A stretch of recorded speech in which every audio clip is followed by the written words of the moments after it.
अस्सलाम वालेकुम नाज़रीन, मैं हूँ इर्तिका और मैं हाज़िर हूँ हज़रत सुलेमान अलैहिस्सलाम के वाक़या के साथ। हज़रत सुलेमान अलैहिस्सलाम हज़रत दाऊद अलैहिस्सलाम के बेटे थे। कुरान पाक में आपका ज़िक्र सूरह बकरा, सूरह इनआम, सूरह अंबिया, सूरह नमल, सूरह सबा और सूरह सुआद में आया है। अल्लाह ताला ने आपको भी नबूवत और बादशाहत दोनों अता की थी। इंसानों के अलावा जिन, हवा और जानवर भी आपके ताबे कर दिए थे। आप इन सब की बोलियां समझते थे और बोलते थे।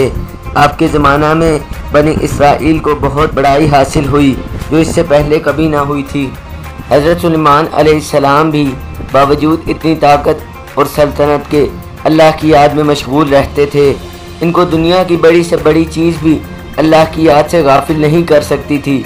एक दफ़ा का जिक्र है कि आप आला दर्जे के घोड़ों को देख रहे थे। इनके देखते ही देखते असर की नमाज को देर हो गई। आपने फिर इनको बुलाया, इनकी पिंडलियाँ और गर्दनें काट डालीं ताकि जिनकी मोहब्बत ने अल्लाह की याद से गाफिल कर दिया है इनको ख़त्म कर दिया जाए। एक दफ़ा का जिक्र है आप अपनी फ़ौजों के साथ तशरीफ़ ले जा रहे थे। चलते चलते चींटियों की वादी में पहुँचे। एक चींटी ने कहा, अपने अपने घरों में घुस जाओ, ऐसा ना हो कि सुलेमान और इसका लश्कर तुम्हें तबाह व बर्बाद कर दें और उन्हें इसकी खबर ना हो। आप चींटी की बात सुनकर मुस्कुराए और कहा कि ए अल्लाह, मुझे तौफीक दे कि मैं तेरी नेमतों का शुक्र अदा करूं जो तूने मुझे और मेरे माँ बाप को दी हैं, और ऐसे नेक काम करूं जिनसे तू खुश हो, और अपनी मेहरबानी से मेरे मरने के बाद मुझे नेक बंदों में दाखिल कर। एक दफ़ा का जिक्र है आपने परिंदों की हाज़िरी की तो इसमें हुदहुद नज़र नहीं आया। आपने फरमाया, इसकी गैर हाज़िरी पर हम इसको सख्त सज़ा देंगे या ज़िबह कर देंगे, वरना इस गैर हाज़िरी की वजह बयान करे। थोड़ी देर बाद हुदहुद आ गया। इसने अर्ज़ किया कि सबा के शहर से बिल्कुल सही खबर लेके आया हूँ। मैंने एक औरत देखी है जो वहाँ हुकूमत करती है। इसके पास हर तरह का सामान है।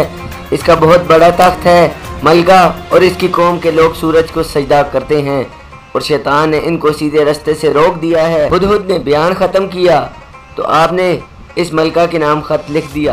अल्लाह के नाम से शुरू करता हूँ जो बड़ा मेहरबान नहायत रहम करने वाला है। हमसे सरकशी ना करो और फर्मा बरदार होकर हमारे दरबार में हाजिर हो। और फरमाया कि इसे सबा की मलका के पास ले जाओ, फिर देखो वहाँ से क्या जवाब मिलता है। सबा की मलका, जिसका नाम बिल्कीस था, ये ख़त अपने दरबारियों को पढ़कर सुनाया और इनसे पूछा, तुम इसकी बाबत क्या कहते हो? सब ने एक ज़ुबान होकर कहा कि हम बड़े ताकतवर और बड़े लड़ने वाले हैं, वैसे आपको इख्तियार है जो हुक्म दें।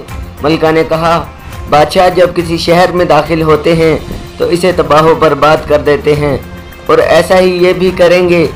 मैं इनके पास कुछ तोहफे भेजकर देखती हूँ कि मेरे एलची क्या जवाब लाते हैं। जब एलची तोहफे लेकर आए तो हज़रत सुलेमान अलैहिस्सलाम ने फरमाया, तुम्हारे तोहफे तुम ही को मुबारक हों और तुम इन्हें वापस ले जाओ।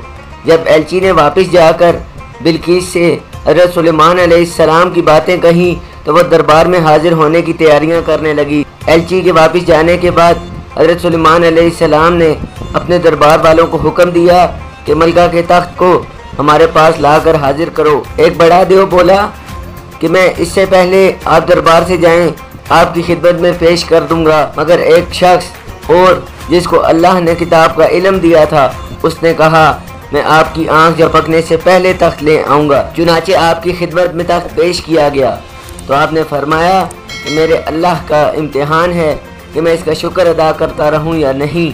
बहरहाल तख्त की सूरत बदल कर उसको बिछा दिया गया और बिल्कीस आ गई तो इसने पूछा कि तुम्हारा तख्त भी ऐसा ही है? बिल्कीस ने जवाब दिया, ये तो बिल्कुल वैसा ही है, और हम तो पहले ही आपकी शान व शौकत और कुव्वत व ताकत को जानते थे और आपको मान गए थे। जिस चीज़ को ये अल्लाह के सिवा पूछती थी इसने इसको अब तक सुलेमान अलैहिस्सलाम के पास आने से रोक रखा था। फिर बिल्कीस से महल में जाने को कहा गया। जब इसने हज़रत सुलेमान अलैहिस्सलाम का महल देखा जो शीशे का बना हुआ था और मालूम होता था कि पानी से भरा हुआ है, बिल्कीस ने इसमें गुजरने के लिए अपने पाइंचे ऊपर उठा लिए और अपनी दोनों पिंडलियाँ खोल दी। हज़रत सुलेमान अलैहिस्सलाम ने देखा तो फरमाया, ये महल है जिसमें शीशे जड़े हुए हैं। जब बिल्कीस को अपने मजहब की गलती मालूम हुई तो पुकार उठी, ए अल्लाह, میں نے جو اتنی مدت تک سورج کی پوجا کی اور میری وجہ سے میری قوم بھی اس کو پوجتی رہی تو میں نے اپنے اوپر ظلم کیا۔ اب میں سلیمان کے ساتھ تمام جہانوں کے پالنے والے پر ایمان لاتی ہوں۔ حضرت سلیمان علیہ السلام اتنے بڑے نبی اور اتنے بڑے بادشاہ تھے کہ انسان، جن، پرندے اور ہوا سب ان کے تابع تھے، مگر آپ غریبوں اور بے کسوں کے ساتھ بیٹھ کر کھانا کھاتے تھے اور اپنے ہاتھ سے چٹائیاں اور ٹوکریاں بنا کر روزی کماتے تھے۔ ہر وقت یاد الہی میں مشغول رہتے، راتوں کو بہت کم سوتے، دن میں اللہ کی مخلوق کی خدمت کرتے، بس یہی ان کی زندگی تھی۔ تو میں امید کرتا ہوں ناظرین آپ کو حضرت سلیمان علیہ السلام کا یہ واقعہ ضرور پسند آیا ہوگا۔ اسلام کی تاریخ کے ایسے بہت سے واقعات کے لیے میرے چینل کو سبسکرائب کر لیں اور بیل آئیکن کو دبا لیں۔ جلد ملوں گا ایک نئی ویڈیو کے ساتھ۔ اللہ حافظ۔